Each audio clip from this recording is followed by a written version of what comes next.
This is La Feminista Chismosa, the feminist pop culture podcast. I'm your host, Dr. Renee Limas, and I will be exploring all the juicy chisme of pop culture from a Latina feminist perspective. OMG, did you watch that episode last night? Let's talk about it.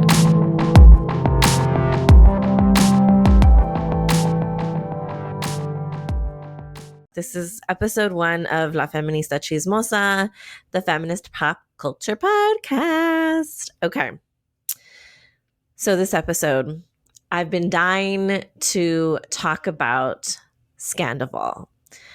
I will give a little bit of context for anyone who's not familiar, but I'm going to be speaking mostly, from the understanding that y'all have some kind of background knowledge of what I'm talking about. And even if you don't, honestly, I feel like the critique that I'm giving of this show, particularly this last season, is still really valuable in that I think it sort of illustrates what a feminist critique of a show is and how we can sort of apply it to different things that we, love to watch in our lives. So that being said, Scandoval, Vanderpump Rules. So Vanderpump Rules, for anyone who's not familiar, is a reality show on Bravo. And like I've said before, I love me some Bravo. So that's kind of always been, most of the reality shows that I watch have been Bravo shows. So it's a show on Bravo. It's been on, I think, for 10 seasons. I've been watching since the very beginning. Always, really love that show.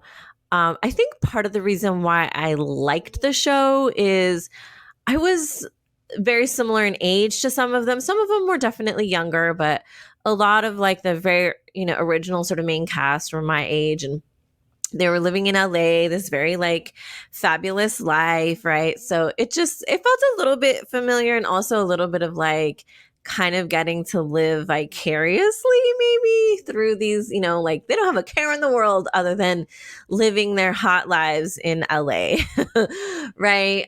Especially in, during the 10 years that many of them were in their 30s. And by the time I was in my 30s, I was like having kids and like I was living a whole different life. Anyway, so, and I'll get more into like in general, like why I'm drawn to reality TV. But this show I've watched since the beginning. I've always had, my different like thoughts and opinions about it. And by no means am I watching this show because I think these are just amazing people, doing amazing things, right? Like, I don't think we watch reality TV for that. I think we watch it because we know it's a little trashy. I mean, it's trash TV, right? And we're watching it because we get to sort of witness, the trash. So I'm, by no means am I watching this thinking like, these are just the best people in the world, right? I'm not watching it for that. And I actually remember in 2020, of course, there was the political uprisings and everybody was being called out for the racism. And several of the women on the show, Stassi and Kristen in particular, again, if you're familiar with it, you know who those are, getting called out for their racism. And, all the receipts were coming out. And I remember when my husband's like, oh, did you hear? And I'm like, yeah, well, it doesn't really surprise me. Again, I'm not watching this because I think these are just like the most amazing people.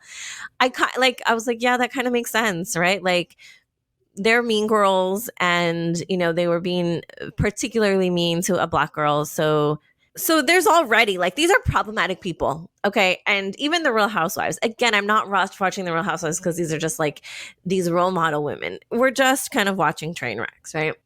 Which brings us to this most current season.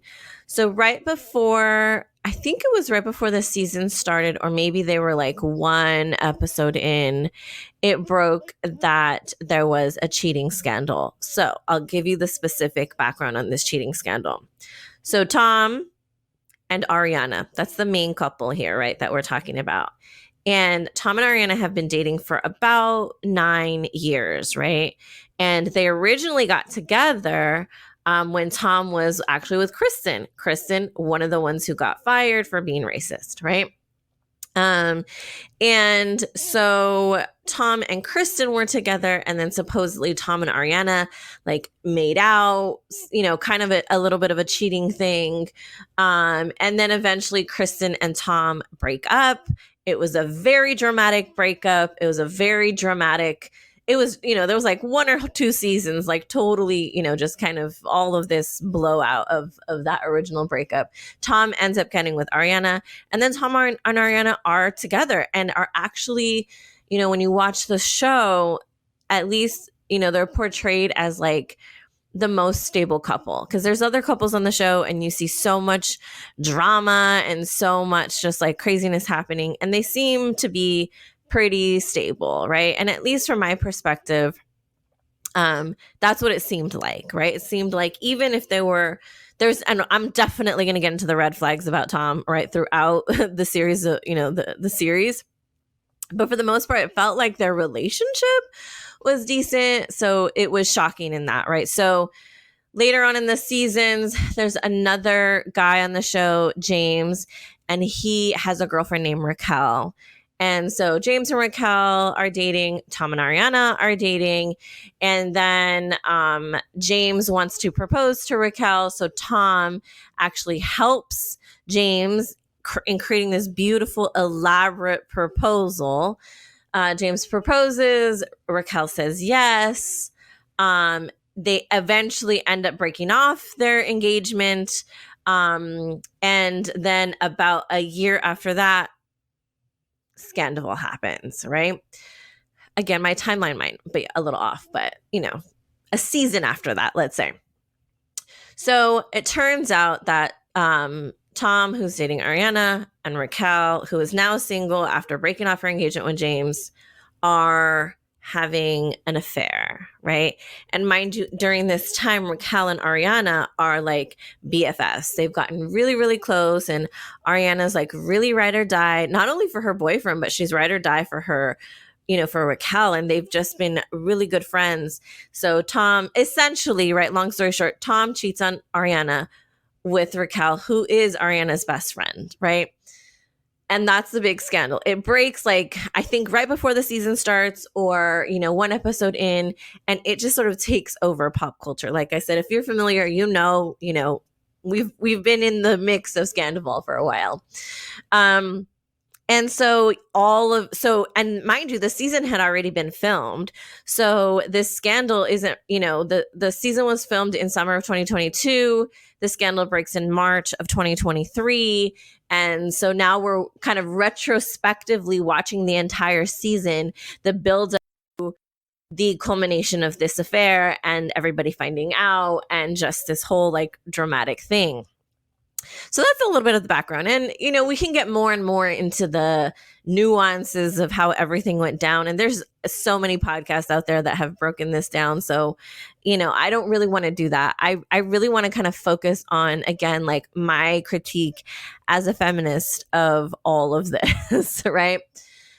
So, because as a viewer and as a fan of the show, and as somebody who really believes in humanity, right? Like, I always feel like people are human, and I don't know. I just want to believe that Tom is, that he fucked up, and that he knows that he fucked up. Like, I wanted to see that moment where he like feels it, right? Where he gets like what's coming to him after he's been cheating on his girlfriend, which really was his life partner. Like, they weren't going to get married because Ariana didn't want to get married, which was actually weaponized against her in so many ways. But anyway, so, it's his life partner, and he cheats on her. And the whole time, the whole season, I'm kind of like, I don't know. I guess I'm just looking for some kind of remorse, right? And then even we see it's a 3-part reunion and this whole thing. And I just kept waiting for the moment where you saw him just be remorseful. Cause I thought like he has to be human and realize how like, and especially, as somebody who knows that men get away with so much shit, and like, you want to see them have their moment where they have to be accountable for their shit. And the whole time, Tom was just very defensive, projecting, and then even throughout the course of the season, because at some point, that he's already in this relationship. Obviously, they're not showing it, but he's really trying to paint this picture of like him and Ariana having problems and they're not having sex. And, by now he's already in the middle of this affair, or at least an emotional affair, or at least he has an interest in this other woman. And it's just, it's so astonishing to watch men do these kinds of things and, putting it into context with other public cheating scandals, right? Like Shakira and Piqué. I thought that was, really interesting because Shakira, comes out with this song and, she did a few songs, but this song really let him have it. And you want to believe that he's remorseful, right? That Piqué is remorseful. And then you see him like on all these different podcasts and he's kind of just really brushing it off. And he's just like kind of mocking the whole situation. And that's the part that is really scary, is that men can not only feel like they can get away with, this kind of behavior, this very hurtful, harmful behavior, but then they don't even feel like they like need to be remorseful, right? They just have no shame about, being so defensive about it, instead of like just taking a step back, taking your fucking consequences, and I don't know. It feels very strange. And this is again where my like feminist red flags start to go off. So I think a question that, when I heard about the scandal and you kind of see it unfold during the course of this past season, I also was like, anytime I've kind of seen like some kind of scandal go down on a reality show, I'll like, let me go binge the whole series and like, let me see if I can find like, where did it all go wrong? Or, were there red flags? And there are definitely red flags with Tom. And I know that there was one particular, I can't remember how many seasons ago, it was at least a few seasons ago, something that Tom said that really was like, oh, hell fucking no. That was a major, major red flag.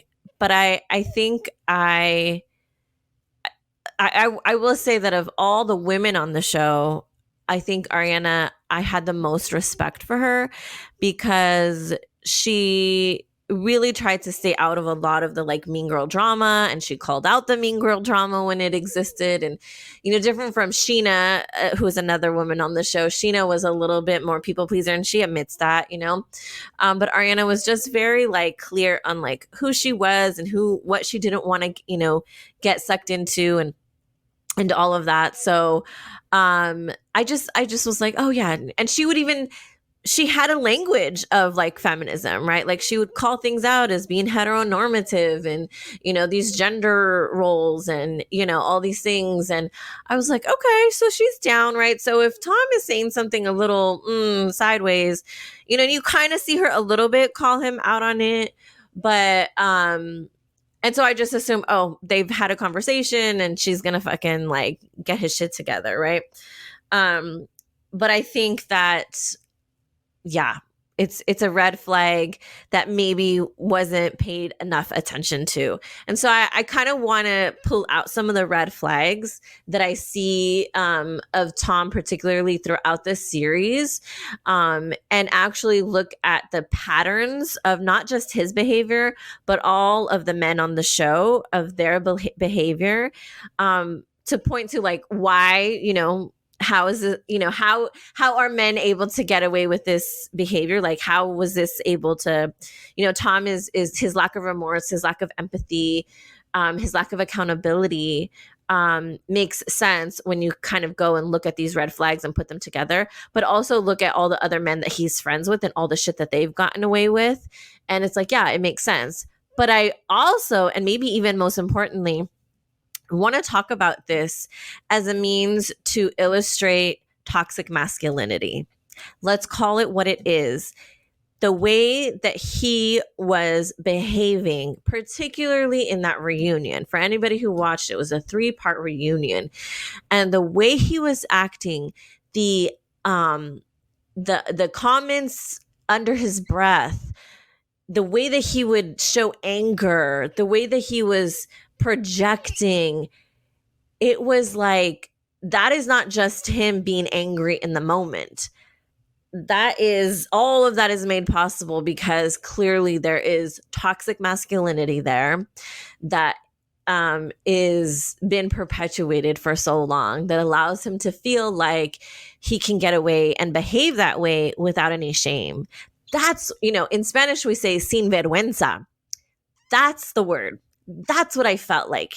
He was acting sin vergüenza, like he just had no shame to not only do what he did, right, the whole cheating thing, the whole affair thing, but then still sit there and have the audacity to somehow be defensive, right, and feel like he was justified in his actions and not be remorseful and not, I was watching it and it's almost like he's pulling at strings to justify to himself why he did it, right? Like, I'm such a good person. Why would I cheat on, my girlfriend that I love? And it's like, oh, it's because I was having a midlife crisis and because we weren't having sex and we didn't have intimacy and we weren't connecting.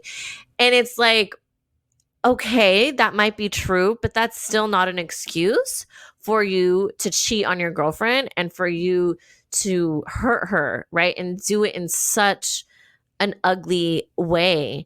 And so it makes me think like, okay, that's shit you can talk about with your therapist, and you can work out with your therapist about why you are, doing all this self-sabotaging behavior. But to the person that you hurt, that's not for them, right? They do not need to be trying to, you don't need to be explaining those kinds of things. All you need to do is say, I'm sorry, I fucked up, and how can I repair this situation, right? Like, that's something I learned in parenting, but and nonviolent communication. And that's, I think it's clearly applies to so many other situations. But yeah, so I kind of want to look at those and say, not only like how he's an example of toxic masculinity, but how the show in general really sort of perpetuates this toxic masculinity. And then how that sort of bleeds on over into a lot of the behavior that in our own lives we see men get away with, right? So we'll kind of break down some of the things that I noticed from the show and then use that to illustrate in general how toxic masculinity continues to get perpetuated in society at large.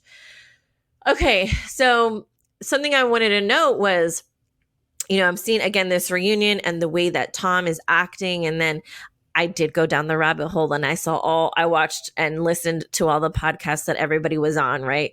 Ariana was on a podcast and Sheena was on one and she has her own, and everybody's done like multiple podcasts. Even Tom, right? He was on the Howie Mandel podcast, random AF. And I even listened to that one because I'm like, I'm not going to make judgments based on just what I see. Like, let's, get the full context. And so, so I was able to, so I went down the rabbit hole. And so I'm kind of like, I'm trying to, at best, like understand all the nuances.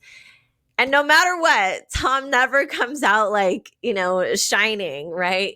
I think even when he went on the Howie Mandel show, he was like trying to make it seem like maybe there was a way to paint this picture of like, he was justified. And I was like, no, homie, you just, especially I have to mention this. So all of this goes down in the reunion, and he tells the truth about what happened of this affair.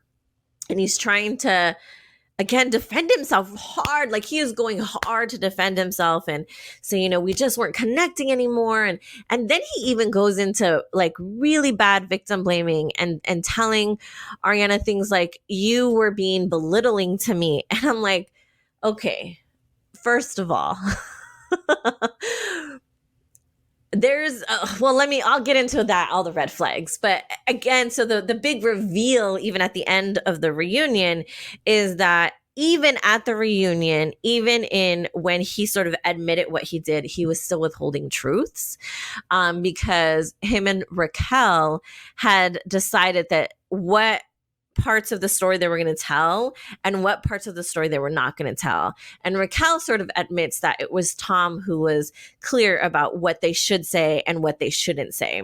So what we see is that essentially Tom is not only continuing to lie even after the truth comes out, right? He's not telling the full truth.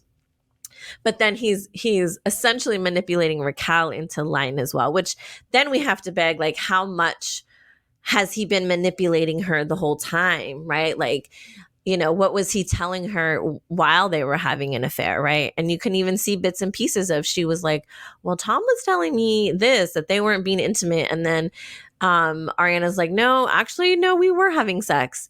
And Tom's like, oh, well, yeah. Like, so he just is lying the entire fucking time. Okay. And, yeah, so that's like the big reveal at the end, that Raquel kind of tells the truth, and we realize that Tom has been manipulating her, right? And so, anyway, red flags. There was red flags throughout the season. So when Tom and Ariana first get together, I don't know, maybe we're talking like season 3, season 4, around there. They're both bartenders, like that's their thing. And they're at a point where, they want to start kind of leveraging, especially, I imagine, the show. Like, they don't say that blatantly, but they want to leverage whatever fame they have into like other opportunities. And so Ariana is approached by a publishing company to do a cocktail book. And she's like really excited, and it seems really exciting.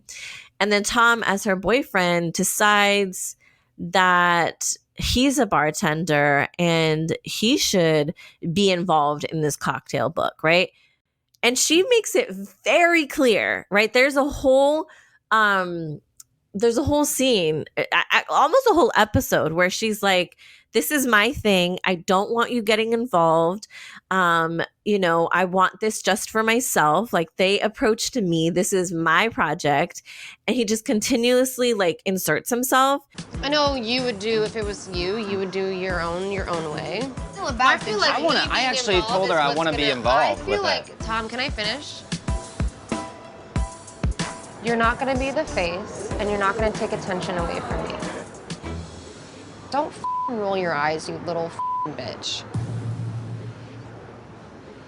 Yeah, I just saw you roll your eyes over there. You can't even be a part of this conversation like a normal person. It's Ariana. Do you understand that literally Jax, Katie, Sheena, everybody came up to me and they're like, why is Ariana doing a cocktail book and not you? Yes. I've been bartending 10 years at some of the busiest and most well-known places in the country. With a reputation as Grumpy Cat. Somebody's a bitter Betty. Okay, hold on. Can I just, real quick. Somebody's been a bitter Betty for years, and now they're letting it all out. He obviously wants to be involved.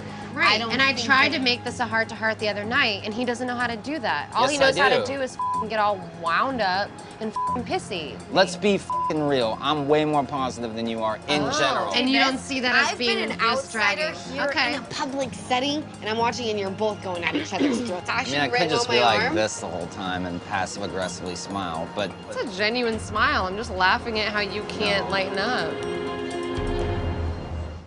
Basically saying, you don't deserve to have this cocktail book opportunity at all. I'm the better bartender, and everybody loves me, and everybody, I mean, he actually blatantly says, oh, you're known for being Grumpy Cat. Like, and everybody's asking why I'm not the one involved and why I'm not the one that is able to do this. And she, in her best efforts to like defend herself, yeah, there is a little bit of like, she's kind of like mocking him. And, I imagine this is what he sort of sees as belittling, even after he just blatantly belittled her, right? I mean, the way that he was talking to her is a 100, that is belittling 101, the way he was talking to her.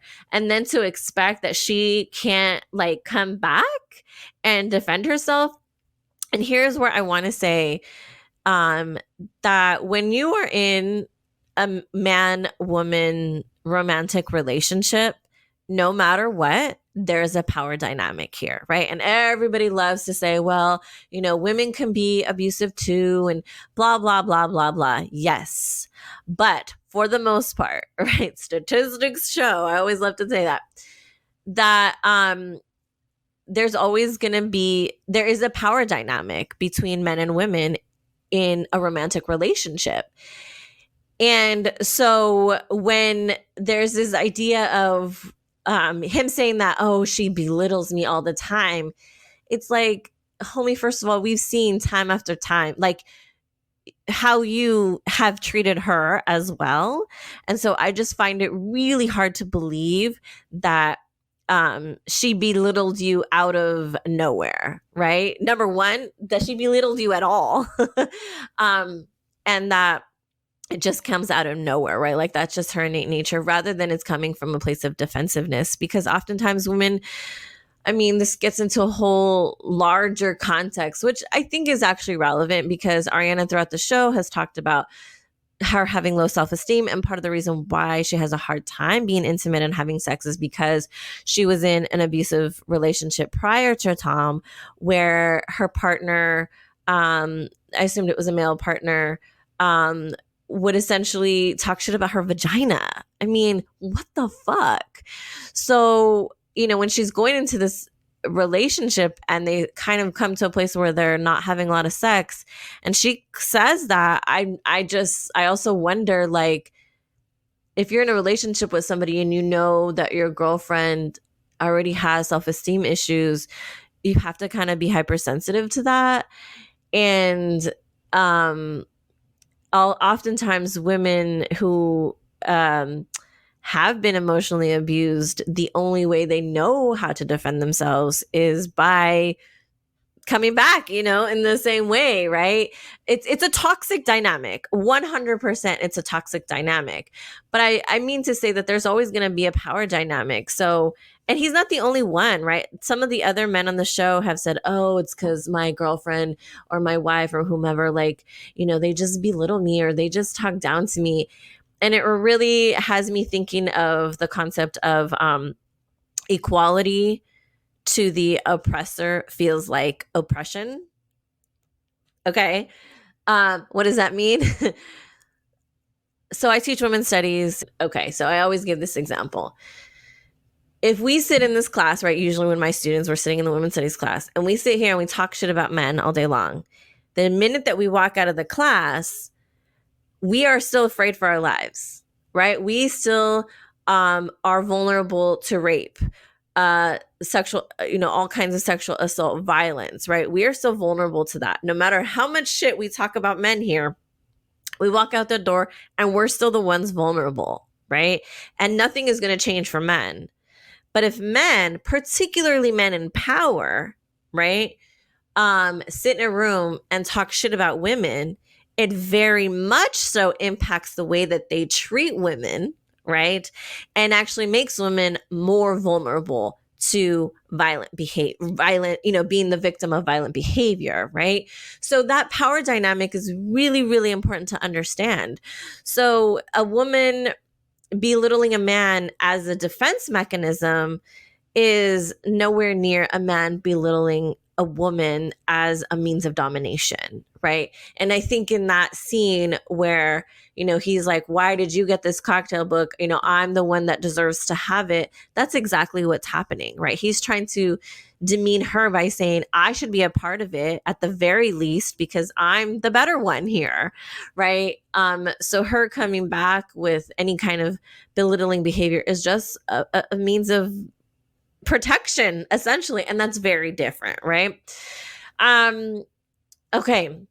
So that was definitely one red flag moment. Oh, another one, I don't know if it was before or after that. I think it might have been before, where she has a birthday. It's her birthday, by the way.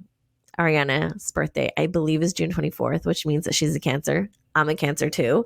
Anyway. So she has a birthday party. I think it's like her 30th birthday party. And then there's one of the other guys on the show also has a birthday coming up. So he's going to plan this like boys trip to Vegas. And Tom really wants to go. And she really like doesn't want him to go. And I think there's always this perception, right, of women, oh, they're just being controlling and they're just being jealous. As if, first of all, they don't have any reason to be jealous, clearly, right? Like all the men on the show have cheated. So they're justified in their jealousy, right? If that's the case. But she really doesn't want him to go. And he's just, trying to like figure out. And then she finally reveals that the reason why she doesn't want him to go, right? He's supposed to leave like the day after her birthday party.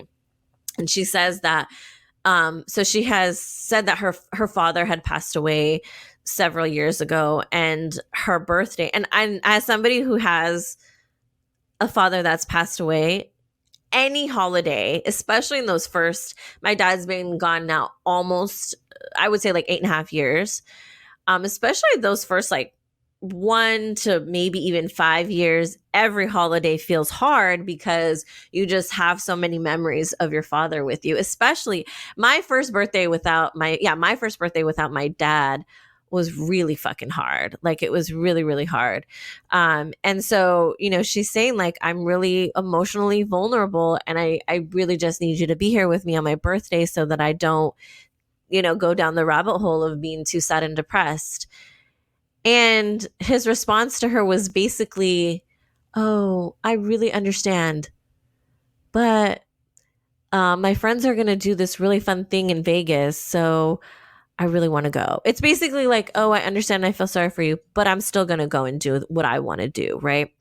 And you see her just kind of be like, okay, like I was just emotionally vulnerable with you and you still didn't care. Like that wasn't enough for you to say, okay, I can sacrifice a boys trip to make sure that I'm here and being supportive to my girlfriend. Right. And again, that's like early on in their relationship. Then we have this moment where he's trying to come in to the cocktail book and totally just shitting on her. And he eventually, she does put out a cocktail book and it is a joint effort. They put out a cocktail book together, which I remember feeling like, oh, that sucks. Like he really was able to get his way in the end. Okay, there was other red flag moments. Oh, another red flag moment, which I actually thought was kind of funny, is, they kind of reveal at some point that they're not having as much sex. And she reveals that, because of this previous emotionally abusive situation. And then he tells her, when we first started dating, we were having sex like multiple times a week. When we took our first trip, we had sex literally every night we were there. Mm-hmm. And I know obviously the newness wears off, but... Well, the other thing that wears off is the, confidence. Confidence is, partially an act. You know what I'm saying? Like, it's new and it's fun and it's, we're, falling in love with each other and you know me better now. There's no playing pretend. There's no pretending to be confident. So if I feel it, I feel it. And if I don't, there's no faking it. You know what I'm saying? Yeah, but I think you felt it a lot more back then. I mean, let's be real. When you're with somebody for a few years, of course, the excitement dies down a little bit. But I feel like she's, afraid to tell me that because she thinks it might, hurt my feelings. You were freaking having multiple orgasms. You did. I don't know that that's true, but... I mean, I know it's true. I'm telling you right now, how I'm feeling, and I don't... If you're gonna try to, tell me something I said when I was, trying to impress you, You didn't say that trying to... You said Tom. that trying to impress me? That's bullshit. That is gaslighting 101. How he has the audacity to look his girlfriend in the eye and tell her whether or not she was having an orgasm or multiple orgasms, as if she doesn't know what her own body was doing and wasn't that's just so... That was when I really started to be like, oh, this homie is, but again, I just thought maybe they're having conversations behind the cameras, right? That we're not seeing, that she's checking him on and, he's changing his behavior, and not that it's her responsibility to do that, right? But I think that that's why I kind of gave him a pass, right? In other ways, because I thought, well, he's with Ariana. Like, he's got to, he's got to be, on top of it in some way, shape, or form. I think that's what it is. I felt like I would give him a pass. And another reason why I think he got a pass, not just from me, but from a lot of viewers, is because next to Jax. So anyone who watches the show knows Jax. So Jax is another guy on the show. He's not on the show anymore, but he was another guy on the show that was just a complete asshole, right? From the first episode, right? He cheated on his girlfriend. He got a girl pregnant. He cheated like multiple times. One of them was he cheated and got a girl pregnant in Vegas, right? While his girlfriend is at home. He cheated on her with her best friend, who, by the way, was the ex of Tom, right? Like, they were all fucking incestuous, right? Which is something that, also has come out, like, in this whole thing, like, oh, everybody cheated with everybody. And it's like, this is a different situation. But anyway, so Jax was always this, and throughout the course of the show, he was just, saying all kinds of fucked up shit. And so, of course, anyone else next to that doesn't look so bad, right? Like, they're like, oh, well, as long as you're not as bad as Jax, I guess you're okay. You're a decent guy. Without really, like, considering men don't get away with behavior if they don't have friends in their life enabling that kind of behavior, right? Like, and not just enabling it, but saying like, yeah, that's, it's just Jax. Like, that's what they would say. And it's interesting because he's always, throughout the course of the show, would say, why am I always he was the master deflector, right? Say like, well, everybody else does things, and what's interesting is I actually think now, looking back, I'm like, oh, other people were probably doing crazy shit and being assholes, but they did get more passes because next to you it didn't look as bad. And I remember him always saying like, I'm always the one. And now, this is not excusing his behavior. Like, it's definitely he was deflecting. But it's just interesting to see like, yeah, maybe he was right. Right. They were doing all kinds of shit and getting away with all kinds of shit. But he didn't look as bad. So yeah, so Tom looks like a sweetheart next to Jax. Meanwhile, again, we're seeing these little moments of these red flags throughout the show that get downplayed because Jax's behavior is just so blatantly abhorrent, right? So yeah, that one scene I remember where he's just like looks at her and says, "No, you had like and kind of like with some anger behind it, right? Like, no, you had multiple orgasms." And she's kind of like, "No, I didn't."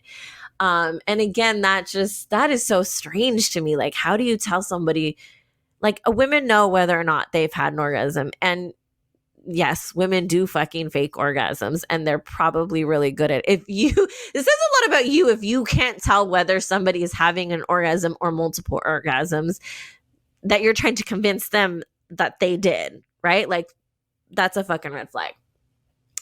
One of the other red flags that really was the turning point for me, that was really like, oh no, this guy is not. And again, I didn't watch it because I thought they were great people, but I just thought, yeah, again, compared to Jax, he's okay.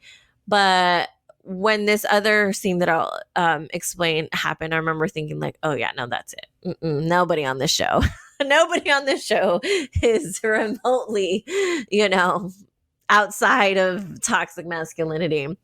So there's a moment when I don't even remember so the context is, okay, so there's Tom, this one that I'm talking about, and then his best friend's name is Tom. Okay, so they're Tom and Tom. And if you know the show, you know. So Tom and Tom are best friends, and the other Tom is married to Katie. And Tom and Tom are now in business together, and they're they've opened a bar, I think, at this point, and they're going to open another bar or something. There's something going on. And Katie, who's Tom's wife, right? One of the Tom's wife, really kind of wants to be involved and wants to have her say, this is her husband. This is her husband's business. This is kind of a family investment. And so she really kind of wants to be involved. And the other Tom is just like, oh no. I mean, to the point where they have a whole fight, and like, he, again, the way he's very condescending to her and saying like, it's because of me that your Tom has gotten all these opportunities and I've put food on your table. How much money have I brought into your fucking household? I worked my fucking ass off to create business opportunities for both of us. How much money have you brought into my household? I've made you 20 grand. What, at least? Where? What, for Amazon? For club appearances? Do you forget so easily? No. Guess what? I have another 15 grand coming at the end of this week for your household. He makes his own money. Do not take credit for what the he does. And he calls Ariana belittling, as if that is not belittling behavior to a woman, right? To his best friend's wife, right? That's fucked up. So, so again, Ariana calls him out and says like, hey, you can't be talking to Katie like that, right? Like that's fucked up. You can't talk to women like that. And he's like, it's just because, everybody is able to talk however they want to talk, but because and there's a whole joke about that he doesn't know how to say cis man. He says cyst instead of cis, right? I guess the new thing is that, as a cis male, did you say cyst? Whatever it's called. As a woman, you are allowed to raise your voice, yell, do whatever you feel entitled to do. But as a straight male, if I was a woman, I could do that. If I was a gay male, I could do that. But as a straight male, if I raise my voice, it's wrong. So. You sound real #men's rights right now, and it's kind of gross to me. Well, I mean, dude, how do you think I'm supposed to feel? Oh no, homie. You've been listening to too many fucking alpha male podcasts. Because, and let me just a quick side note. So, I've heard of these alpha male whatever podcasts, and I really thought like, oh, they're just like fringe things. Like it's not a big deal. And then just seeing how insidious and how much that kind of rhetoric is permeating into like mainstream culture. And I'm like, oh, fuck, now I got to really pay attention to like, what the hell are these, podcasts saying? And I don't like to go too much down that rabbit hole, but just enough to know that it is really dangerous rhetoric. And so I'm like, oh, that sounds like you. And she even says, it sounds really like your #men's rights. And that's really gross. And I'm like, no, that's not really gross. That's really fucked up. And at that point, I'm like, okay, we've seen all these moments, right? The culmination of all these little moments. And again, this is not to say, this is really hard because I have men in my life that I don't think they've said those kinds of things, but they've said things that I had to like call them out on, right? And I've talked to other women who will ask me like, oh, I have a boyfriend and he'll say these things. And I've always been really clear on, you have several options when it comes to that. Like if you're in a relationship with men that say those kinds of things, right? Say very misogynistic, sexist things. If you know that it's problematic behavior and you love this person and you want to feel supported, right? Or you want to feel like you're in alignment, right? I always say you have like two options, right? One is you call them out on shit and then see if they change their behavior, right? And sometimes it takes a really long time for them to really, really, really understand it. And unfortunately, if they're white, I think it's less likely because they don't even have a frame of reference. I think men of color, or at best, right? When men of color at their best, they understand what it feels, not all men of color, because there's definitely a lot of problematic, we all know the machistas out there, but I think a man of color who really wants to be, in a relationship with a woman is going to understand what it feels like, right? To be oppressed, based on their race. And so then have at least some compassion, some empathy, some frame of reference for understanding gender dynamics, right? And again, I say this because I've been witness to it, right? Where I've called people out and then I see them like integrating, like, oh, okay, I really, I need to change that, right? I should stop saying that, right? Or at the very least, they're going to stop saying that shit in front of me, right? At the very, very, very least, right? But best case scenario, you want them to actually change their behavior. And so if you see even small progress of that, and you feel like it's good enough to stay invested in this relationship, then I think that's okay, because the other option is you don't see change and you need to get the fuck out of there, right? Again, so I think that that's what was happening. I think here, this is not to sort of blame Ariana for the behavior at all, right? It's like asking, somebody who's being the victim of like domestic violence, like, well, why didn't you just leave, right? There are so many reasons, right? And I think maybe this is not to that scale, but there is an abusive dynamic, right? Whether or not he was actually abusive, there's some toxicity, right, within this relationship. And I think, again, it's not her fault, because, she has said that she has self-esteem issues and she's been in abusive relationships before. And, for women, from a very young age, as little girls, we blatantly or consciously or unconsciously learn the message that our value to the world, to society, is wrapped up in our beauty, according to a very particular standard of beauty, and wrapped up in our ability to be attractive to men, right? Like, that is a message we get very, very early on, so that we often learn how to do that, right? We learn how to find, or we get used to finding value in men loving us, right?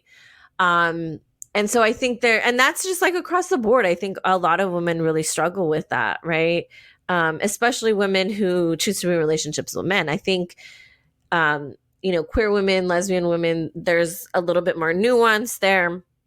But, straight women, or, any woman who chooses to be in a relationship with a man, there is that, this weird kind of value system that we learned very young, and it's hard to really unpack that even as an adult. And she's been very, very clear on her self-esteem issues, and so I think that maybe, again, consciously or unconsciously, he's been able to take advantage of that, and for her being in the relationship allowed her to have that value, right? Whether she knew what that was or not. Again, I am totally making these conclusions, right? I'm not a psychologist. I'm not a psychiatrist. I'm not a therapist. I'm not, any of those things. I'm coming from strictly my expertise as a feminist scholar, right? As a scholar of feminism, right? That's where my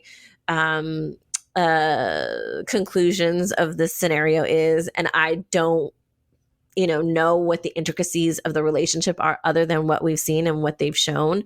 But based on that, right, these are the conclusions that I'm making. I want to be really clear on that, right? Like, I'm not making absolute statements and absolute judgments. I'm just sort of making, let's say, hypothetical,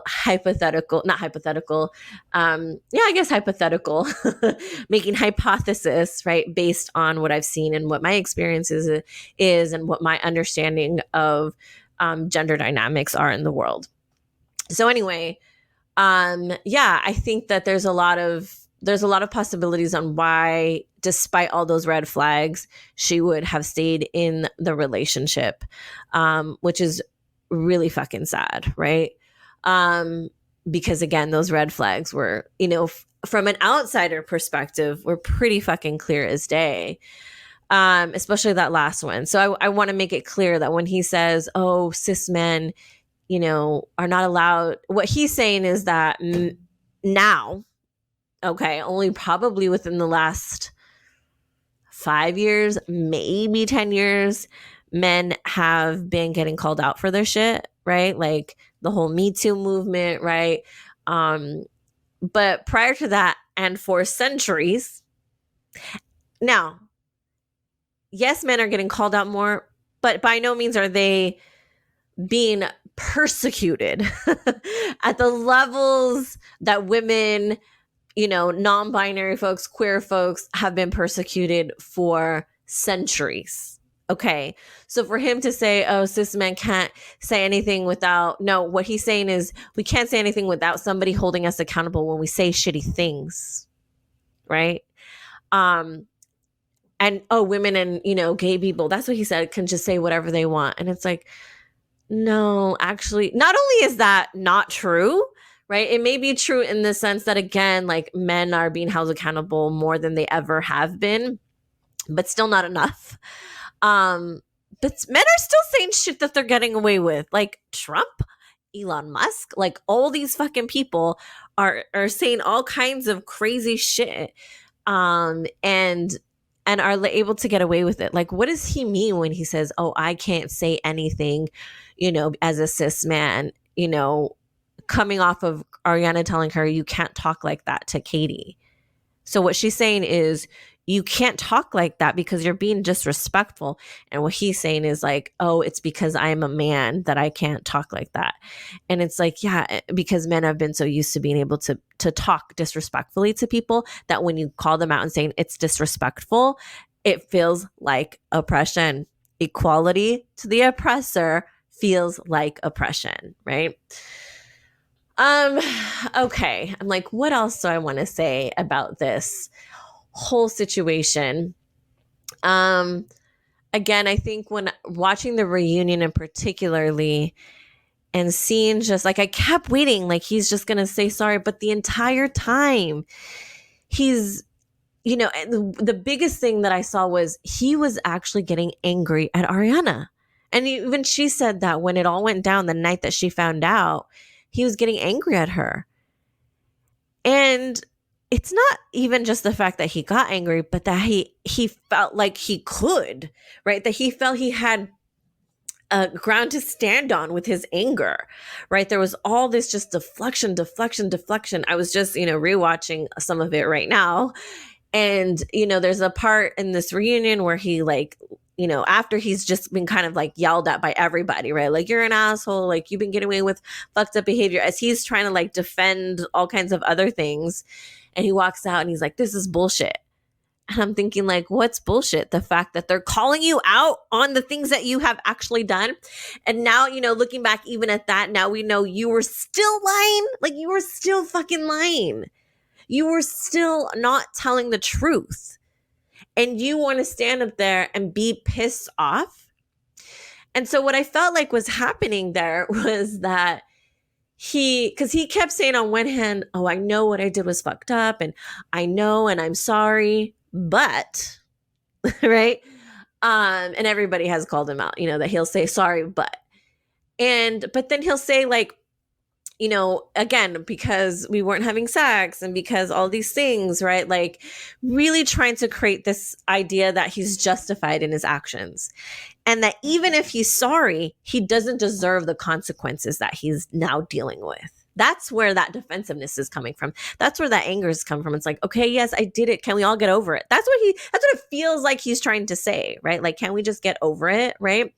Like, I don't deserve, to have everybody yelling at me. And it's like, you did a fucked up thing. You hurt not just your girlfriend, which is the most important thing, but in line, you ended up hurting a lot of other people.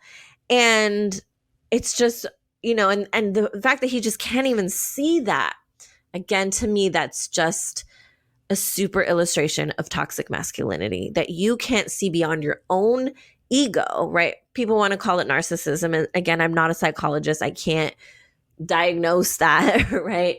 But, that you can't get past your own thing to say, you know what, this is what I got to do, right? I got to take all of this because I did something shitty, right? To think like that he somehow doesn't deserve the consequences, because, he kept trying to say like, I've been a good person. This was the only bad thing I ever did. And it's like, okay, then you can't just say, okay, I did something, I'm sorry, let's move on, right? No, and imagine the pain that Ariana's feeling, right? And, and she went off on Raquel and she went off on Tom, obviously. And there's a part of me that was like, ooh, she really cut deep, like she really let Raquel have it. And knowing what we know now, that she was also lying for Tom, probably being manipulated by Tom the whole time. I do feel a little bad for Raquel. I'm not the type of person, even when I'm angry, to like go that, she was really cutting. So like, I don't know. I don't really feel great about what she said. At the same time, I understand where that came from, right?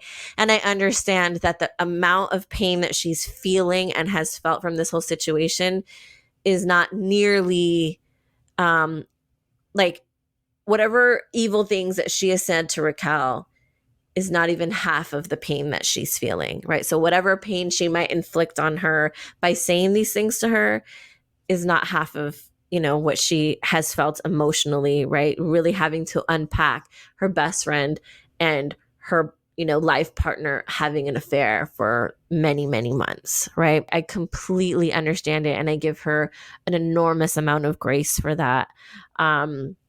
So yeah.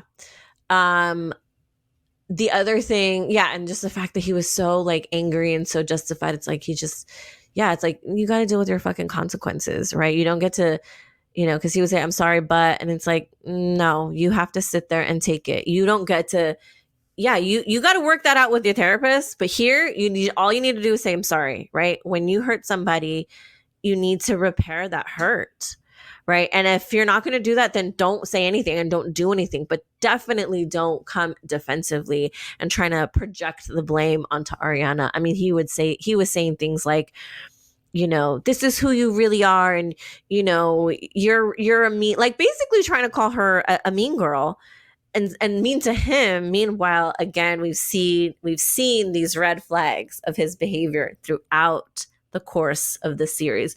The receipts are there for you, homie. I don't see too many receipts of Ariana being, doing what you said that she's, doing to you. The last thing maybe I'll say is this whole thing too of the fact that, there was a lack of intimacy, and that's such a thing, right? Men love to say, oh, well, if you're not having sex, he's going to go and find somebody to have sex with. Oh God, there's so many problems in that, because one, that's assuming that if you're not having sex with your partner, you somehow deserve to get cheated on, right? That was the total rhetoric, right? That they were trying to say, was that because Ariana wasn't having sex with him, somehow she deserved to get cheated on. Without considering, right? And this is a theme that we've seen not just on that show, but in a lot of like mainstream media, like, oh, women and, men cheat because there's something they're not getting, right, from their wife or whomever. And I always ask myself, so I'll be really transparent. I'm a very sexual person. So like not having sex for months would be cause for alarm for me. At the same time, there's been times in my life where I haven't been too much into it, not because I'm not attracted to my partner or because I don't want it, but because I feel like sometimes I'm like, I need to be wined and dined a little bit. Right? And Ariana even said it, I need to feel emotionally connected to you in order to be intimate with you. And especially given her history of emotional abuse and her history of a lack of self-esteem, of course she's going to need that emotional connection in order to be sexual. And so I don't know what the extent of that was, but I wonder, was he making any efforts in trying to not just say, well, we need to have sex, but it's like, are you making any efforts to, sometimes I'll tell my husband, like, there's foreplay, like sex foreplay, and then there's like just romantic foreplay, like, coming home and making me dinner or rubbing my feet, while we're watching TV, or like, are you making an effort to connect with me emotionally or otherwise so that it can lead up to the moment of having sex, right? There's this idea that sex is just, like penetration, intercourse and orgasm. But for a lot of people, and especially as people get older, there's a lot more to it, right? To get them aroused and to kind of get them into the mood. And so there's always this perception of like, well, women aren't just putting out. And it's like, well, are you putting out? Are you giving me what I need in order to be up for sex? Like, I'm not just going to have sex because you say so, or like, poof, up, you show up. Now I want to jump on you. It's like, sometimes there does need to be a little bit more effort in that.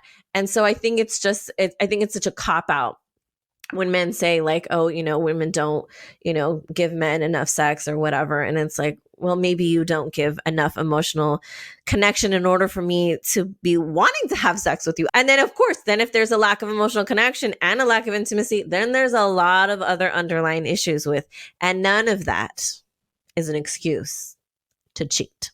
And Ariana said it. We either deal with our issues or we break up, but you don't cheat. So at the end, like, she was really clear. And all I will say is definitely Team Ariana. Obviously, that's super clear. I love to see her glow up, right? Like, everything on all the opportunities that she's been given. I love it. I also hope that, I know right now she's like living her best life and she's dating somebody new and she's out there, doing all these commercials. And I think it's great. And I hope that she's also taking care of herself, because I know she also struggles with her mental health. And as somebody who struggles with my mental health, I think sometimes there can be the perception that I'm living my best life, but I'm still struggling on the inside. And it's hard for me to ask for the help that I need. And so I hope, that she's, it might seem like she's living her best life, but I'm sure, given the depth of this situation, that it's still going to take her a long time to unpack it and to process it. So, and I don't know if she is or she isn't. And that's what I hope. I hope that she is. I hope she's able to live her best life and do all the things that she's been doing, and at the same time, really taking care of herself emotionally. So that's my wish for her. That's my wish for Team Ariana.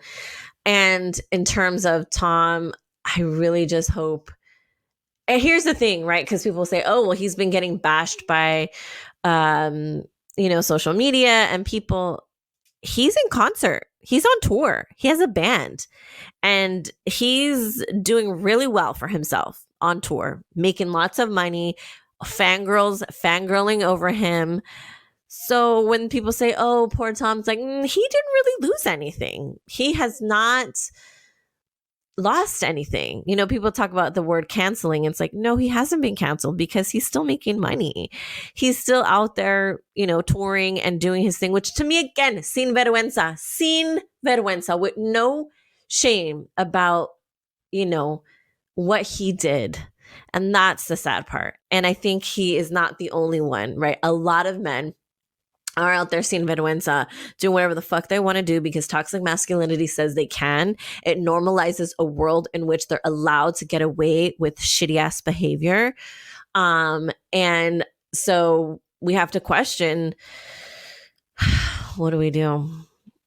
I don't know. Again, I say, if we see those red flags, we got to call them out and then decide whether or not we want to invest in seeing them progress and change, or we need to get out of those toxic situations. And I will end with that in terms of my hope for toxic masculinity, or changing our society so that there's not so much toxic masculinity. My hope is in women like myself who have sons, and teaching them other ways of being. And I have 2 sons, 2 boys, and that is a daily struggle. And that is something that I'm so aware of, hyper aware of, is like, how do I make sure that they understand, just as boys and men, the power that they yield, and not to abuse that power, to actually leverage that power, while also making sure that they understand empathy and understand how to be emotionally mature, and emotionally responsive. Oh God, which makes me think so many things. The other Tom called his wife Katie emotionally entitled, and I'm like, what the fuck? There's no such thing as being emotionally entitled.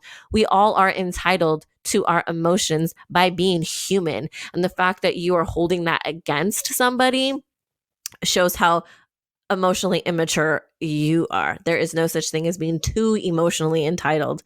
And that's, again, so another example of toxic masculinity, that when women show any kind of emotion, it's just too much, and it's, it's unnecessary, and it's just them being crazy and ridiculous and controlling. I'm sorry, but that's not the case. And Oh, the other thing. God, there's just so much. Okay. There was one scenario in the reunion where James calls out the other Tom for being disrespectful to his own wife.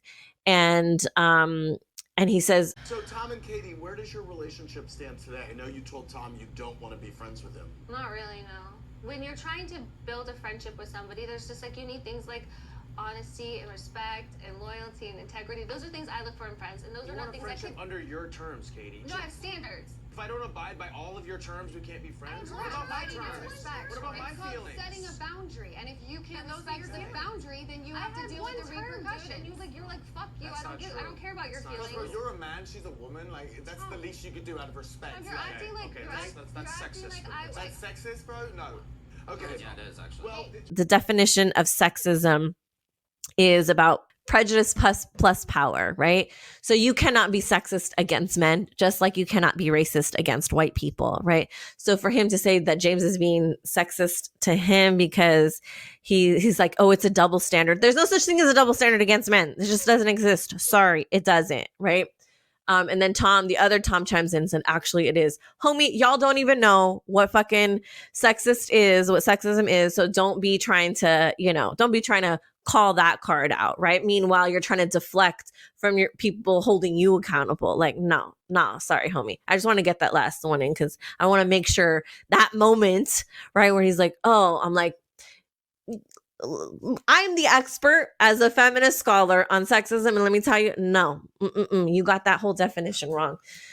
Anyway, so again, my hope is in that I will raise sons that will not be invested in toxic masculinity. And so my hope comes in that the next generation of boys and men out there, of course, even, we're going to break all the gender binaries. And I think Gen Z and the next generation is going to, do a lot of work in that area. But my hope is that, we can be cognizant of how we perpetuate toxic masculinity. For me as a mother, particularly with my kids, and making sure that, my boys are aware of those dynamics, and then, are really doing their best efforts to not perpetuate that. So that's where the hope comes in for me, because otherwise some men are hopeless.